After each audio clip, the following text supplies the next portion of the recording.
All right, we'll call the meeting to order. Please stand for the Pledge of Allegiance. United States of America, to the republic for which it stands, one nation, under God, indivisible, with liberty and justice for all. Welcome, everyone. Good evening. Tom, could you please take the roll? Mayor King. Present. Councilmember at Large Austin. Present. Councilmember Baker. Yep. Baskin. Present. Fisher. Present. Pashusta. Present. Kelly. Present. Postma. Present. We have a quorum, Your Honor. Thank you, Tom. Item number 2 is a motion approving our minutes from July 15th, 2024. So moved. Second. All in favor? Aye. Opposed? Motion carries. Item number 3 is a motion for under awards and recognitions. We have Tony Martin retiring from the street department. Not 24 years, but 4 years, Tony, right? Not 2000 to 2024. But in appreciation, Tony, you can step forward too, because I'm sure you got a speech. What's that? Oh, do we get approval for the agenda? So moved. Second. All in favor? Aye. Opposed? That is carried. Under item number 2, in appreciation of Tony Martin for service to the city of Austin from December 7th, 2020 to June 8th, 2024 in the street department. Respectfully presented by the Austin City Council and Mayor Stephen King. So Tony, congratulations and welcome to retired world. If you'd like to say a few words, then you're certainly welcome. I'm good. Well, at least come get your plaque. Mayor, I'll say a few things on his behalf. Please, if you want to, please. All right. So, yeah, you mentioned the time that Tony worked here for the city of Austin, and he came to us with a great amount of experience, previously working for a paving company, a local paving company, and then also prior owning a paving business of his own. So he came to us with some new perspectives, and he was very well liked in the department. So we really appreciate the time and leadership that he provided to us in his time here at the City of Austin, where he served both as the assistant street superintendent and then was promoted to the street superintendent. He served both positions during his time here with the City of Austin. Excellent. Well, thank you, Stephen, and thank you, Tony, for your years of service, and good luck in retirement. Thanks. Appreciate it. Also under awards and recognitions, we have a special night here with Officer Daniel Osborne and Pastor Dan Milkey for collaboration on a police call. I would love to see who wants to kick us off. McKeegan? I believe Lieutenant Hartman is going to kick us off tonight. Lieutenant Hartman, good to have you. Thank you.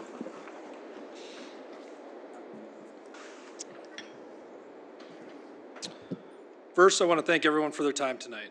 For those of you who do not know who I am, my name is Michael Hartman, and I am the afternoon shift lieutenant for the Austin Police Department.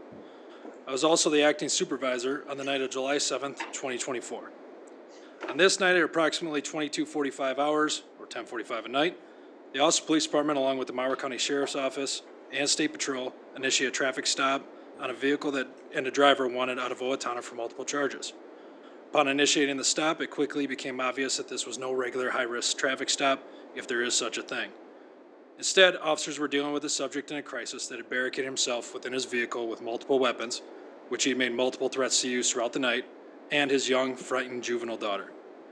Immediately, negotiations started and would ultimately last 10 hours before the male subject would peacefully surrender. During these negotiations, multiple officers and members of our negotiation team played critical roles in reaching this outcome, and I'd be remiss not to mention their efforts. However, there were 2 key people that made this outcome possible, which is why I am here tonight: Officer Daniel Osborne and Dan Milkey, better known as Pastor Dan. To start, Officer Osborne is a trained negotiator and a member of our Special Incident Response Team. When this call initially started, Officer Osborne was on scene quickly and immediately started putting his negotiator skills to work. Unfortunately, Osborne was not the first person to make contact with the individual, so he did not initially start negotiating directly with this individual, but instead stood behind the officer who was negotiating and used his skills and knowledge to coach that officer on what to say in real time. About 1.5 hours into the negotiation, Officer Osborne was able to transition into the head negotiator role and took that responsibility head on, negotiating with the male for over 8 hours. Now, a few things you should know when it comes to negotiations are that these are high risk, stressful, and extremely mentally and emotionally draining. Another thing that you should know is that unlike what you might see in the movies, negotiators do not want silence. Instead, negotiators want to keep the conversation going as much as possible, trying to keep the person talking the whole time. Now again, Officer Osborne was not the only officer or negotiator on scene, meaning that he was not directly negotiating this entire time. However, every time he was subbed out, He went to work making phone calls with the family members, any available resources we as a department might have, and even contacting a local pastor, Pastor Dan. All this means that even when given a break, Osborne did not take a break, always finding more work to do to help the situation end with a peaceful result.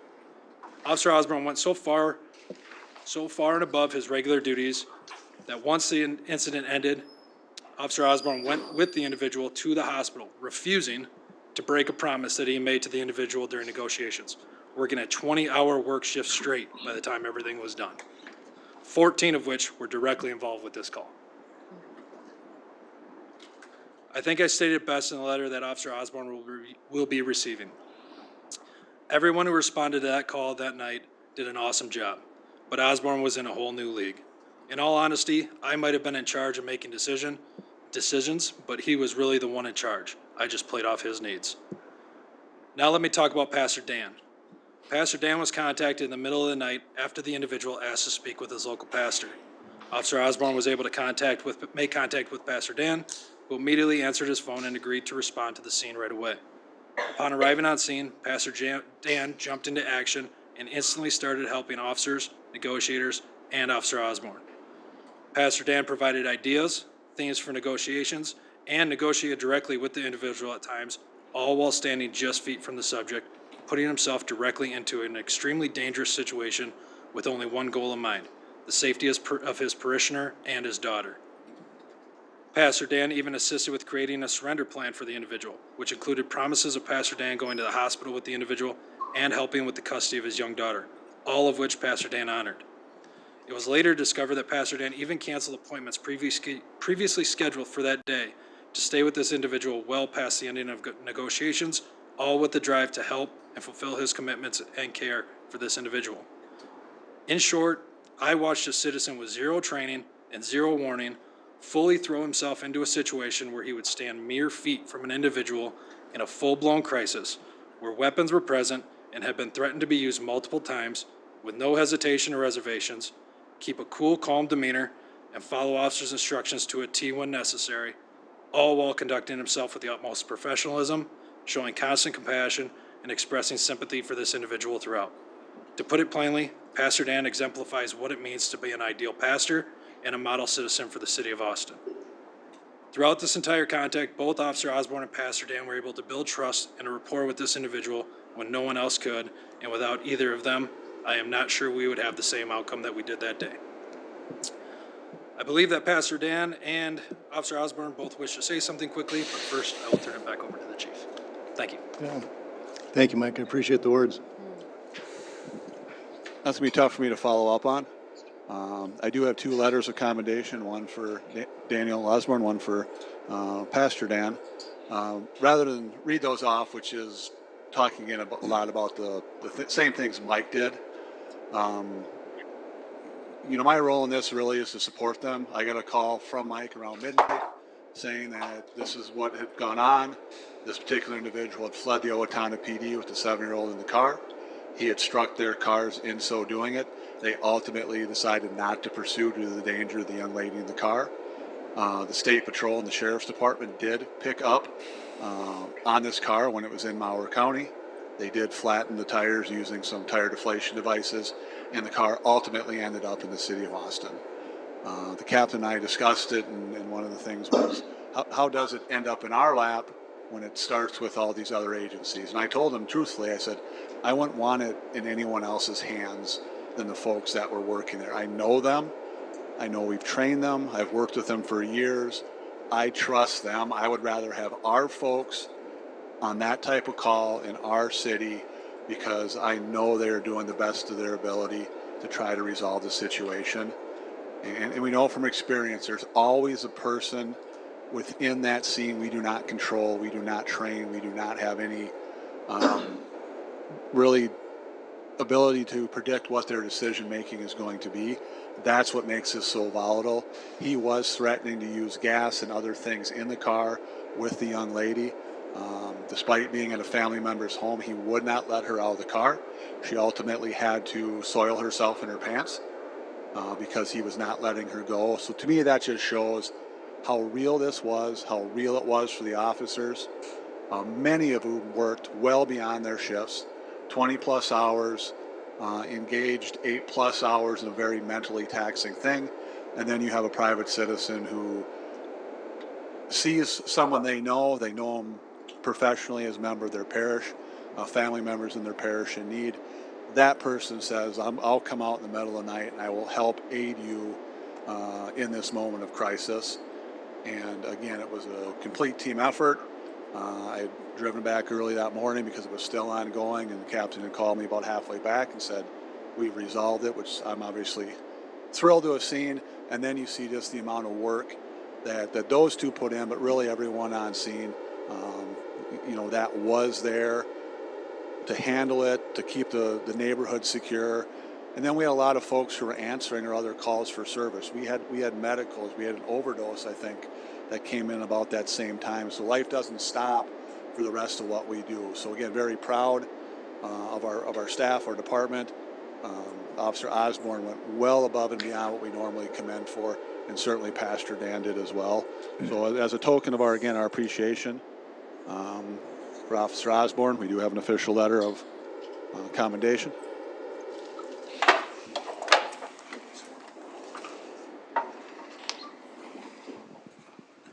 Congratulations.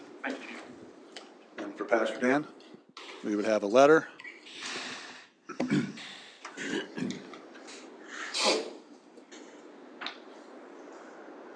And although we're working on finding a way to do this more officially, I did happen to have a small stack of our police department challenge coins, and I'd like to give you one of these just as, again, appreciation and recognition of your efforts that night. Thank you. Thank you.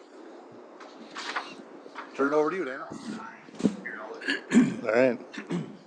Appreciate your comments so far, McKeegan and Mike and Dan. What can we say other than our gratitude? And thank you for what you did that night, and I'd love to hear some comments from you, but again, thank you. First of all, don't tell my congregation I don't have a prepared speech longer than 3 minutes. So it is a great honor to be able to receive this, and humbling. But I do want to say probably the most humbling aspect has already been shared, working with men and women who are top tier. But probably the most humbling aspect of the whole situation was to watch a gentleman who was confused be able to hand what was most precious to him, to look one father in the face to another father and hand over his 7-year-old girl.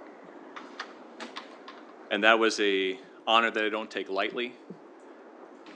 But I also want to say I was incredibly honored to be able to work with many of the officers that are in this room. There are many nameless faces. In fact, when Officer Osborne called and asked if I would come, I said, I don't feel worthy of this. I said, I'm just a teeny tiny cog and so many more things we're working. He said, well, you can say all that when you get here.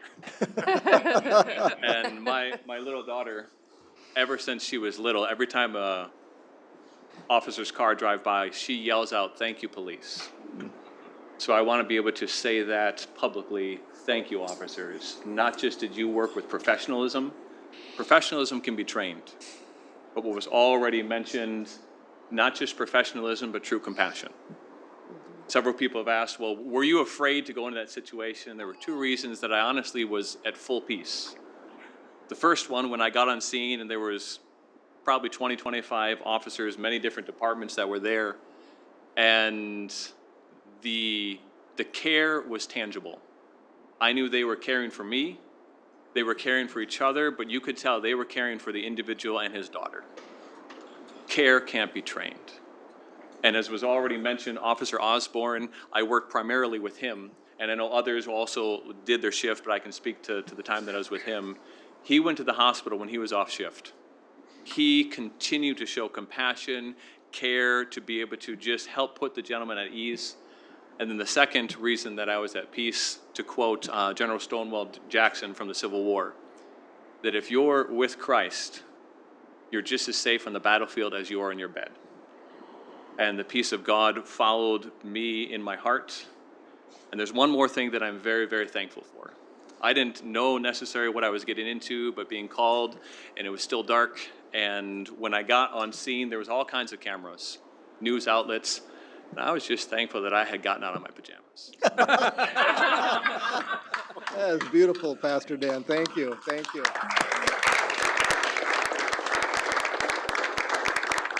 Officer Osborne, thank you. So I want to start off first by expressing my appreciation for all the kind words and the opportunity to speak before the council today. I honestly do not believe we would be standing here in this capacity without Pastor Dan. Pastor Dan's commitment to his fellow parishioner, his church, his beliefs, and our community exceeded our expectations. Pastor Dan went above and beyond the call for service by placing himself willingly in a dangerous and emotionally taxing negotiation on 7 July 2024. Pastor Dan exemplified what it means to be a model citizen and pastor. I'm proud to have worked with Pastor Dan and cannot put into words how grateful I am for his assistance that day. Before I step away, I would like to share one more thing with everyone. For the past year, our department's peer support team has been working hard to create a chaplaincy program. We've been working with a nonprofit organization called Salt and Light Partners to help us in this endeavor. Salt and Light Partners specializes in providing chaplaincy services to first responders and are utilized by several agencies here in southeastern Minnesota. Our goal is to provide our officers, their family, and our community with the assistance and resources they deserve in their times of need. The incident that occurred on 7 July 2024 is a prime example of the positive impact a chaplain can bring to a cause of this magnitude. Our chaplains will not only be available for rare calls such as this, but also for routine calls that they will assist us on during their ride-alongs. Their impact will be felt when called to a scene where their expertise will be beneficial. We believe with the assistance of our city in this endeavor, we can foster a new era of support and wellness. It is our hope that by providing a resource such as this to our community, we can forge, build, and cultivate a long-lasting bond with the community while promoting the health and welfare of our officers. Thank you, everybody, for your time. Thank you, Officer Osborne. And again, thank you, Pastor Dan.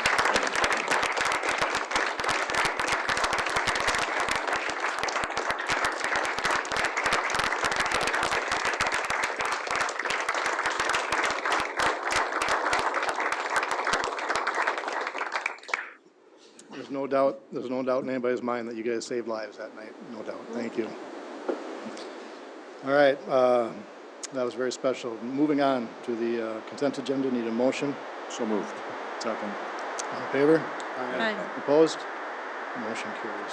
Under petitions and requests, we have item number 5 is requesting approval of an ordinance repeal related to Metronet. Craig? I think you may remember, let's take 5 and 6 together if you don't mind. Jaguar adopted a franchise in June of 2021, which was subsequently taken over by Metronet. Metronet as a company came to the conclusion that they no longer desired to provide cable packages and service as part of their operation, and as people are moving to streaming services. Through this, they've asked for cancellation of their existing franchise agreement. The city worked to maintain the terms of the franchise agreement, which provided dark fiber to several city facilities. Also honoring the construction obligations of the MOU that was entered in November 2nd of this year for the completion of their construction in the community. Continuation of the pole attachment agreement that was agreed to with Austin Utilities. Payment of unpaid franchise fees of $15,500 and payment of costs for handling this matter. The terms of the continuation of the dark fiber is through 2036 with a 15-year renewal provision for the city to the benefit of the city. Members of Metronet are here this evening, as well as Brian Grogan, our legal counsel for items related to our franchise agreement. Welcome them to come up and make some comments and then turn it over to you and the council. Mr. Rogan, would you like to say a few things? Welcome. Mayor, members of the council, for the record, Brian Grogan with the law firm of Moss & Barnett. I always like to clarify, I'm on the city's side of this equation. I work for the city attorney, for the council, and tried to negotiate this deal. I don't know if I've ever had a tougher act to follow than what I just heard. So if I stumble a little bit, please forgive. I think city administrator did a wonderful job kind of introducing this topic. I want to be clear, we're not talking about a company leaving town. They have infrastructure and facilities in your right-of-way. Metronet, also known as Jaguar. So they've been in town now for the better part of 8 or 10 years. They still intend to provide broadband service to residents and to businesses. But the cable television market, the delivery of video service has changed, and we all know that. We all know that we buy it differently than we used to. They simply can't buy the programming from ESPN or Fox or CNN or whoever they're trying to buy it from. They cannot get a bulk contract that allows them to compete and sell it for the same price that you could buy it from Hulu or from any other streaming service. No one's buying the product. It becomes basically a lost product if your cost of infrastructure is worth more than what you can deliver.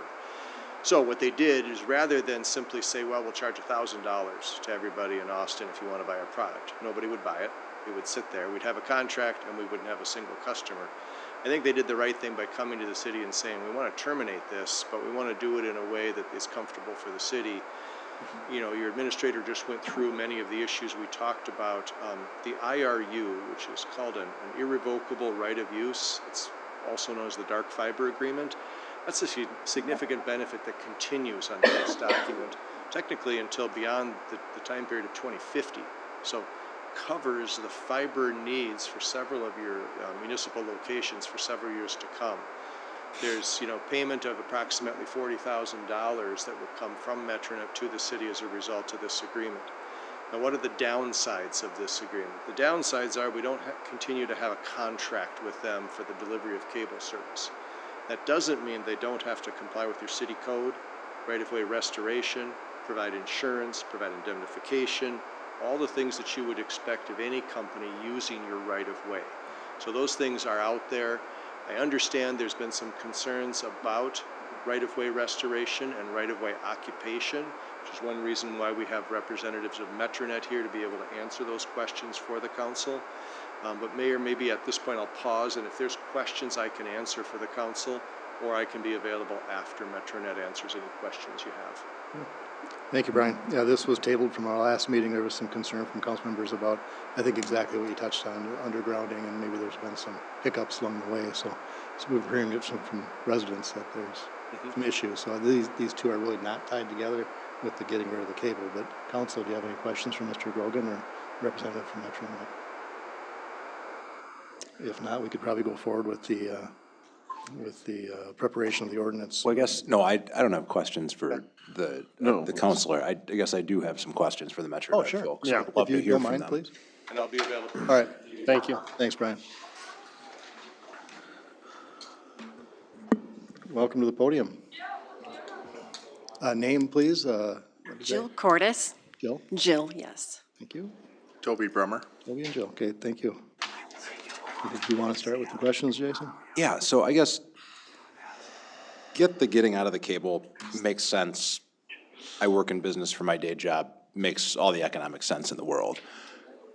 My question is, can you help us understand what the game plan is to make sure that we as a community are getting the right level of service for right-of-way restoration, responsiveness to community members? Just because there's probably 4 major complaints I've heard from residents, and it's come from a number of residents over time. One is, hey, the yard gets torn up and it either doesn't get repaired all that well or it takes a lot of follow-up to get repaired done.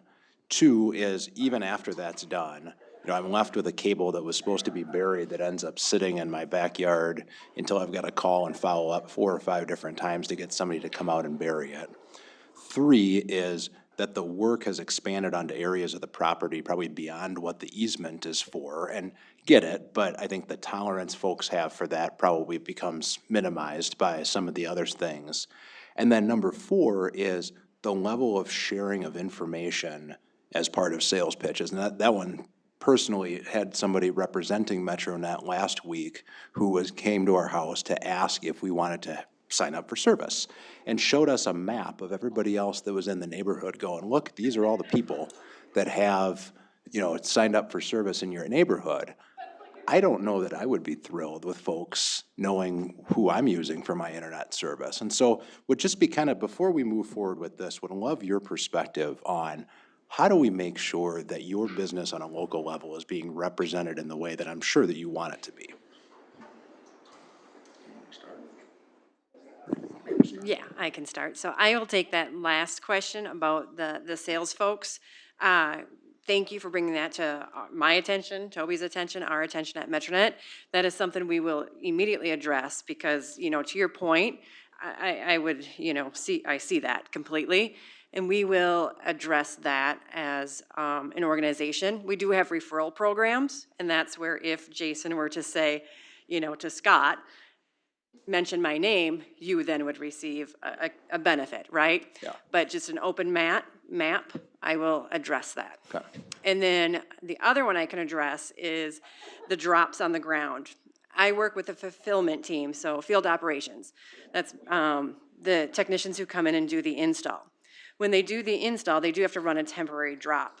Our ideal time, we tell customers, is this time of year, right around 14 days. We got to get locates, we got to get the crew back. It takes about 14 days to get that drop buried. Coming off of winter, we do have drops on the ground, obviously longer since we can't bury them in the winter. So come April, May, beginning of June, we are playing catch up with the number of drops we do have on the ground, but our customer service can expedite that for you and for those residents, and then it gets moved into an expedited queue, basically, so we get eyes on that and bring in other crews to help with that workload. Yeah, so. And is there a number that folks should contact? Our residential customer service number. Okay, and do you know that number off the I top of your don't head? off the top of my head.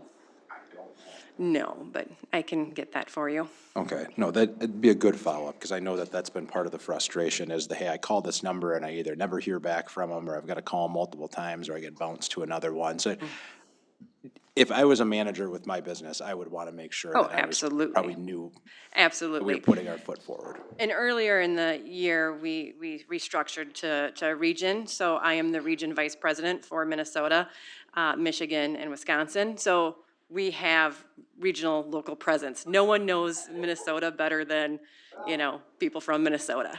So that helps.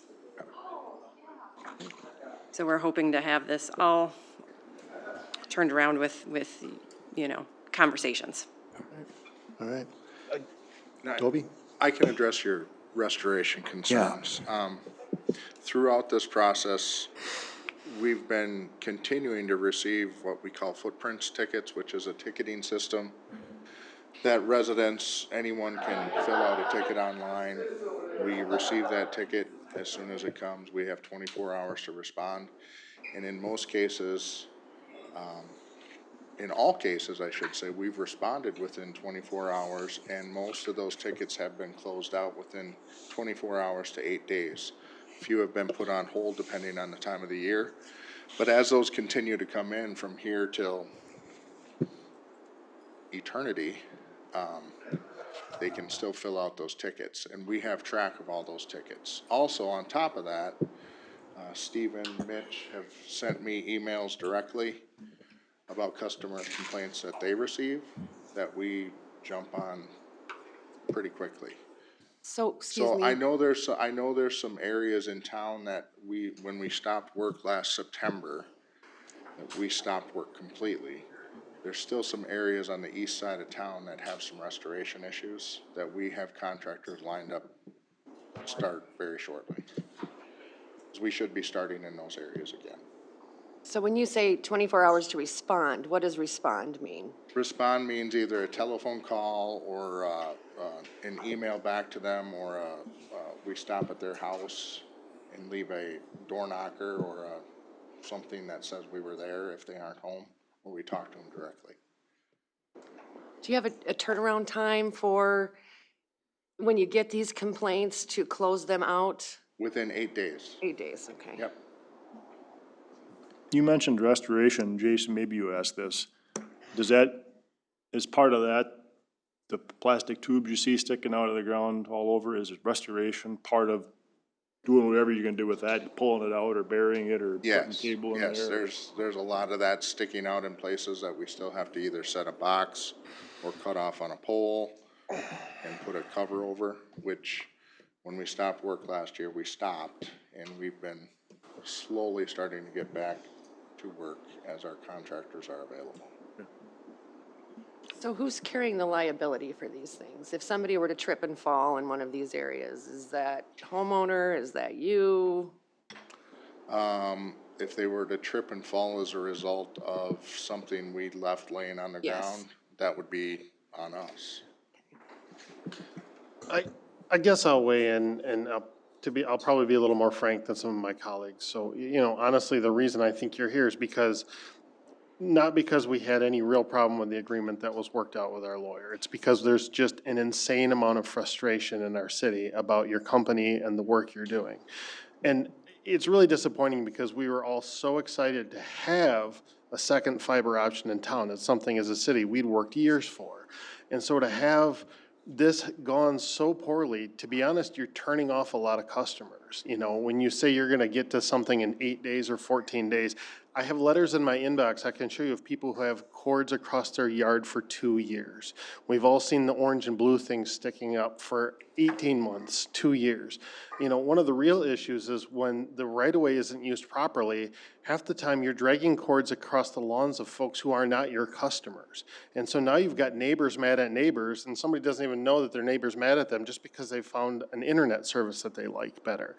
All of our city staff who have had to constantly contact Metronet because we've had issues with lines getting cut and, other things in our right-of-way damaged is a real problem. I wish it hadn't come to the fact that we needed to bring somebody from Metronet here to have this discussion in a public forum, but that's where we are. And so the level of frustration, you're costing yourself business, I can promise you that. And I don't like to see it because we are very excited to have 2 options in town. We like having good, business partners in town, but the actions that we've seen have not shown me that Metronet has been a great business partner for a lot of people in town. I would like to continue this conversation and just let you know that being good stewards of the community is very important to all of us here at Metronet. We take that responsibility seriously. And so, if this is a meeting we should do together and bring our construction teams in for an in-depth conversation, I am all in for that. Stephen, when I called on a particular resident and you had IMC or something come in, how is that connected here? If they're saying they're gonna do the restoration, what about this other? Yep, so in that particular situation in the southeast part of town you called, I notified Toby of the concern with the address and location. Toby then reached out to their contractor, which was MTC, that showed up to do the restoration in the area that you had reported. Okay, so you're gonna work with them as well, Yes. They did a good job, I just want to know the connection. And MTC does a very good job, and they're very excited to work in Austin. They're very local. I wish we'd have had them from the get-go, but we didn't, partially because they weren't even a company at the time we started in town, but that's who we have now. And I think, I really think going forward, we won't have these kinds of issues, even though I know we don't have much left in town. But they're also gonna be the contractor that comes through town to restore the places that maybe have fallen through the cracks. So do you have some sort of internal tracking system to kind of map? Because I think that people, when they see the blue and the orange pipes sticking up and they've been there for 2 years, they think, well, they forgot about it. Like, they literally don't know this is still here looking like this. Yes, So you have an internal tracking system for all of that? we do. We have, like I said, we have our footprints ticketing system. My team, construction team, has a list of the areas that we know we have to go back and finish some of those things. So will that, I hate to say it, but we're in August, so in Minnesota, we're always thinking about snow and ground freezing. So we got, 3, maybe 4 months. Is that all gonna get done before this winter? Yes, Okay. yes. Do we as a city, I guess, Stephen, or Craig, can we put a deadline on this? And if the deadline's not met, can we fine?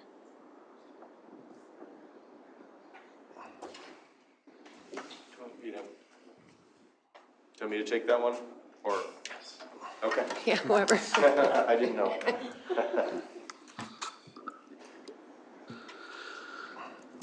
So, a couple of different items I wanted to address. One is, one of the provisions of the settlement agreement says that the insurance and indemnification provisions that are currently in the contract will continue forward till 2031. So the idea, which was a really good question, if somebody were to fall over some of their facilities that are improperly placed or not properly placed in the right-of-way, that burden doesn't sit with the city. They have coverage to make sure that they carry that water when they are negligent. Number two, you have provisions in your city code that also address anyone who occupies the right-of-way, that you have enforcement tools there. Also, you have construction permits and whatever restrictions you may place in there. Finally, you have rules from the Minnesota Public Utilities Commission, because without this cable franchise, they're essentially now a utility because they're a telephone company. As a telephone company, the only reason they're in your right-of-way is because the Public Utilities Commission gave them a certificate of need to be here, and a bunch of other cities in the state of Minnesota. With that certificate comes a host of rules, which include indemnification, insurance, right-of-way restoration, et cetera. So we have multiple layers of regulatory authority. But to the question of, can we put some obligation in, I think what we have is all of those tools through the city code and otherwise to say, thou shalt comply, or, and we have the tools available to us under the city code. It's always important when we have so many different users in the code to continually look at that every several years to make sure that we're keeping pace with that. Some cities, Austin isn't one of them, you know, they assumed that the code was fine because it used to operate for all just 3 utilities: gas, electric, water, you know, telephone. Now we have cellular and broadband and all kinds of fiber companies sitting in your streets, and they're not always playing together in the sandbox as well as they should. I did want to note, because I think that Councilmember Baskin probably wanted this read into the record, I just happened to Google their customer relations residential phone number. So that number is 877-407-3224. That's the Metronet residential customer service telephone number. Councilmember, did I answer your question specifically that you had asked? Okay, I just wanted to make sure I did. Happy to help in any other way. Thank you. Anything else, council, you'd like to have addressed with Metronet while they're here? Well, I don't see us having any choice but approving the deal. I mean, we've taken you to the woodshed. I'm usually the one that gets to do that, so congratulations. That was well done. Yeah, I would just like to see you again in 90 days or something like that, so we can have a chance to, because it's spraying for mosquitoes, it's getting trashy yards mowed. This is the kind of irritation that none of us like. So if we just want to see you again so we got a problem, we can go through it again. Please. I move to approve. Thank you, folks. Second. Okay, there's a motion for the preparation of the ordinance, and there's a second. All in favor? Aye. Opposed? That motion carries under the ordinance. The adoption of the ordinance. Need a So moved. Second. Tom. Councilmember Baker. Yes. Baskin. Aye. Fisher. Aye. Bashusta. Aye. Helly. Aye. Postma. Aye. Councilmember at Large Austin. Aye. Ordinance passes 7-0, Your Thank you, Honor. Tom. We took 6 and 5 together, so I have 6. We're looking for a resolution approving the settlement agreement with So Metronet. moved. Second. Tom. Councilmember Baker. Yep. Baskin. Aye. Fisher. Aye. Bashusta. Kelly. Aye. Postma. Aye. Councilmember at Large Austin. Aye. Resolution passes 7-0, Your Honor. Very good. Thank you, and thank you, Metronet folks. Item number 7 is a resolution approving an update to the investment policy. Tom.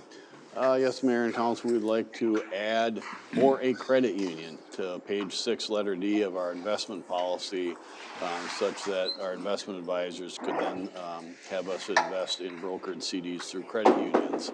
Currently, there's a question whether or not that could be allowed, so we just figured we'd make it clear as can be and just add those four words to the resolution or the investment policy and have you approve it. Very good, simple enough. Looking for resolution, council? So moved. Second. Tom? Councilmember Baker. Yes. Baskin. Aye. Fisher. Aye. Bashusta. Aye. Kelly. Aye. Postma. Aye. Councilmember at Large Austin. Aye. Resolution passes 7-0, Your Honor. Thank you. Item number 8 is a resolution accepting this donation for the city of Austin, a $500 gift from our partners at Moore County for the Culture and Arts Graffiti Program. What's a graffiti program? I think they go and take care of graffiti, whether they paint over it or scrub it down. I think a lot of times. So it's a get rid of graffiti Yep, program. get rid of. Motion to approve. Second. program? You have to sign up for the other one, but that's okay. Got a motion and a second for item number 8. Tom? Councilmember Baker. Yep. Baskin. Aye. Fisher. Aye. Bashusta. Aye. Kelly. Aye. Postma. Aye. Councilmember at Large Austin. Aye. Resolution passes 7-0, Your Honor. All right, moving on to citizens addressing the council. Is there any citizens in the audience wishing to speak with council on items that weren't on the agenda? No? Okay, on to honorary council. Isaac, you have anything for us? The next meeting will be Isaac's last meeting with us. So Already? We'll say our goodbyes then, but thank you.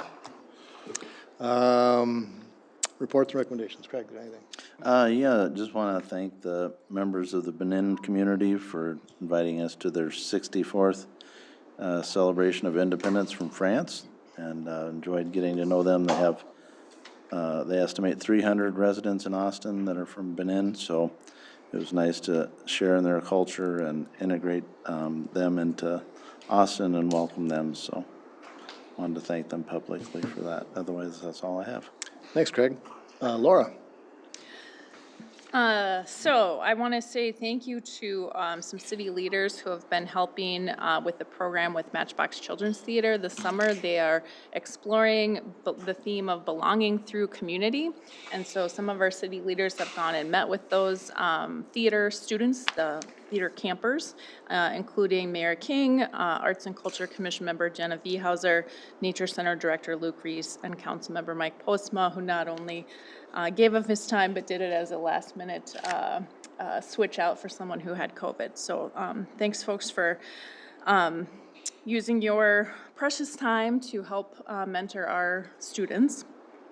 And then to answer the question about that donation, there was a project earlier this summer where Lyle High School art teacher Chris Oftley and Jeff Smith completed a mural under the Roosevelt Bridge. That's what the painting or the donation was for, was to cover the cost of paint. Lyle High School students completed and were able to cover over some graffiti that was on the underside of the bridge. So a really nice city-county collaboration, a really nice use of funds to have a outsized benefit of getting that graffiti covered up, and covering it with art makes it less likely to be re-tagged. And then I also want to mention that if Chris Oftley's name is familiar to you, that might be because he is also part of our fire department as a part-timer. So lots of great things happening in Austin. I also want to mention that Parks, Recreation, and Forestry is meeting on Wednesday, and we're going to be discussing dogs in our parks. So if you have some thoughts about what the policy should be, or some concerns you might have over people letting their dogs out to use the park as their restroom for months at a time, anything like that, this meeting on Wednesday, 5:15 at the Nature Center would be a good time, or you can let me know your thoughts ahead of time. But there's been some concerning incidents, and as we've looked into it, I'm not sure even the department itself is clear on what the policy is. It's pretty clear what the ordinance is, but there were some postings in conflict with the ordinance, so we gotta really decide how we want to do it, and then communicate clearly to the public what the rules are. That's it. Thanks, Laura. Mike? Yeah, a couple things. First of all, impressive presentation that we had to kick off the meeting. Thank you to all of those who were involved in that incident. A great way to support all of our public safety folks is to come out to National Night Out, which I believe is tomorrow night down at Van Shell Park. Free hot dogs, have the kids come down, check out the fire trucks, check out all the cool stuff that the police officers bring out. It's always a great time.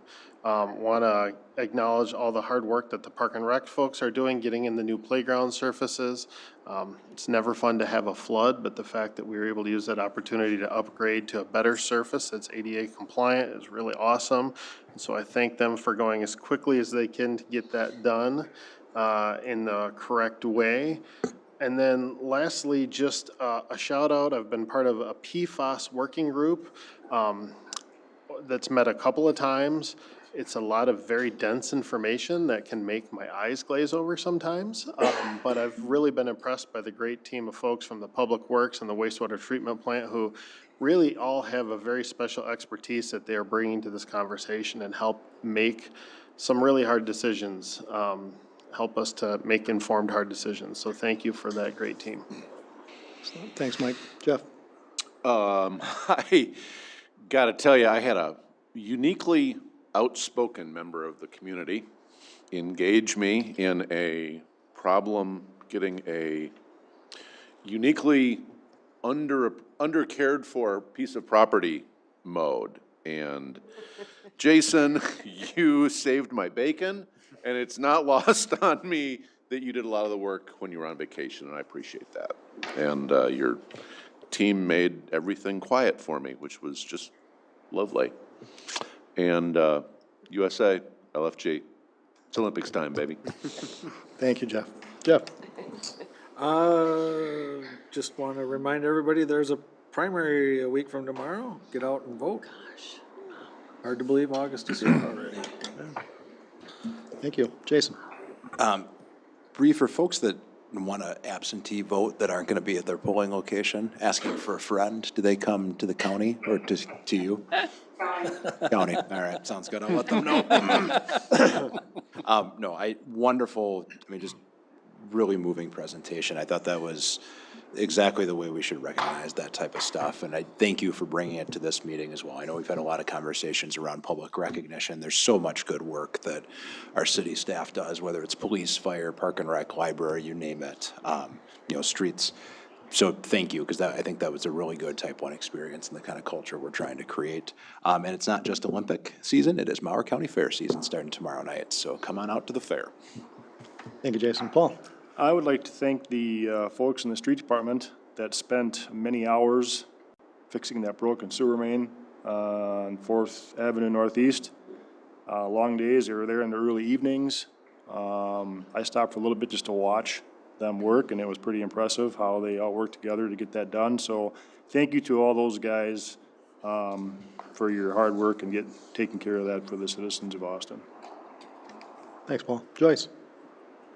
You know, I had nothing, but just as we're having nothing now, so just hearing everybody go down the line, you can hear how fantastic of a city we have. The Park and Rec's been brought up, the police department's been brought up, the wastewater treatment plant, street department. I mean, and many, many thank yous for above and beyond service. So thank you for above and beyond service. That's all I have. Right on. Couldn't agree more, Joyce. Thank you. I'd like to publicly thank Stephen Lang for standing in for me in our Lewiston last week at our Southeast League of Minnesota Cities meeting. I had a prior engagement with Riverland, and Stephen couldn't wait to step in, and I know he wants to do more, so appreciate he did an update on Austin's flood mitigation program, and I know it was well received there, so thank you, Stephen. Also, Tom and I were in the middle of a fire trustees meeting when the fire call came out for a house on fire, and it was just impactful to see the amount of attention given at that moment, and it just kind of puts you in like a movie situation where they rush out to their garage and get in the fire truck and hit the road. Response time had to be excellent because we probably had 5 paid part-time there in that meeting, but it was very impressive, and it took me back to my dad's days of watching that happen. It's just seamless in the way they operate, so just gives you chills to be able to be participating in that a little bit. I still wanted to jump on the truck, and you wouldn't even know I was there. Could have just been hanging on the back. So that's, again, kudos to everybody doing great things, and I couldn't agree more that starting the meeting off with the police department being acknowledged and having Dan Milkey, the pastor that really did save life that day, I guarantee it, to bring that very emotional situation to a good resolution. So thank you all for all your good work, and I do want to read the August anniversaries. We have Kristen Olson with the library, 23 years of service. Josh Coonsey with the fire, 10 years. Hans Gilbert, fire, 10 years. Julie Kleinfelter, 10 years at the library. Luke Reese, Nature Center, 8 years. Emily Solstice, Library, 7 years. Jeremy Mason, Sewer Maintenance, 7. Joe Johnson, Street Maintenance, 6 years. Brian Mason, Facilities and Buildings Maintenance, 6 years. Mike Rask, Water Quality GIS, 1 year. And Craig Heggie, Wastewater Treatment Plant, 1 year. So thank you all for the years of service that you're providing as we happen to retire Tony Martin tonight. So thank you all. We'll take a motion to our next meeting on August 19th. So moved. Second. All in favor? Aye. Opposed? Motion carries. Thank you. And we'll take about a 5-minute break for the work session.